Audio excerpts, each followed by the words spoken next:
Now on BBC One and BBC One HD with some flash photography from the start. The news at 6 o'clock with Chris Rogers.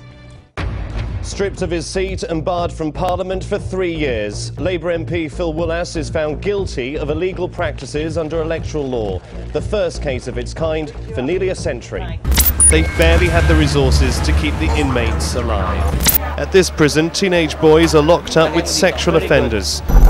With shocking ease and speed, we meet our first child for sale. A message for my wife, yeah? We pretend to film a home video to make a record of our prize finds. She's told to smile for the camera. How many times has she been paraded as an object to buy?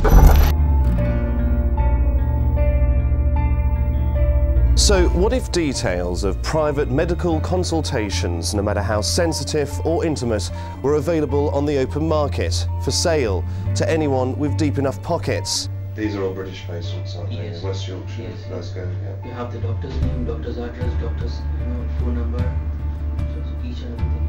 So we don't know what cancer they've got, but the patient's having a change in bowel or bladder habits, persistent headaches. I mean, there's enough information there to know what they need. Here is the cancer, the type of cancer, heart attacks, diabetes. As we filmed well away from the flashpoint, it became clear the Israeli Defence Force didn't want us to film their next tactic. And this is the moment 14-year-old Yusuf is shot in his leg. Al-Aqsa is so determined to deny its use of children, one of its leaders agreed to come out of hiding to speak to me. What situation would you have to be in where you pulled that knife out and used it? If someone was trying to kill me, yeah. How long will it take?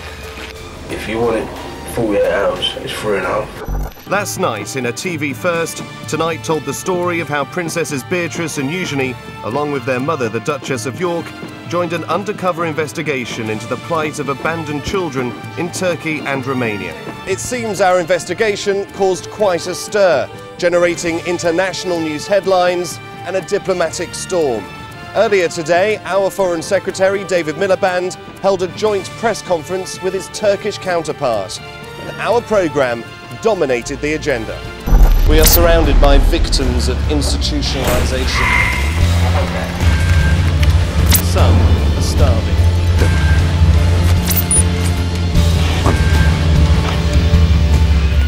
I was witnessing the creation of mentally ill and physically disabled children. This is the treatment they receive. You're looking right at it.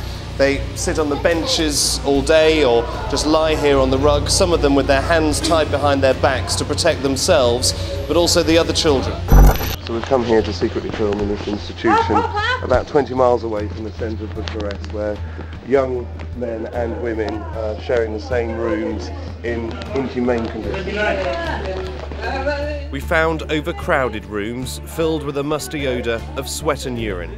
Many are lying in their own faeces.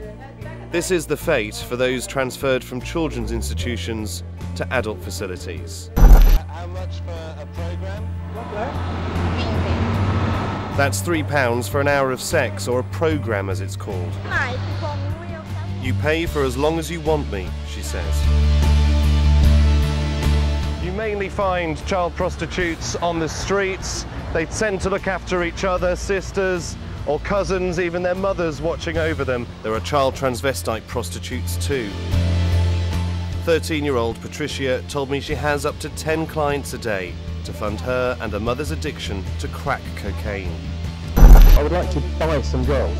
This girl is for sale for good. I'll be posing as a buyer for a UK brothel. So this is our girl, yeah? How much you pay for one girl for 6 months? For 6 months? Yeah. For one girl, 4,000.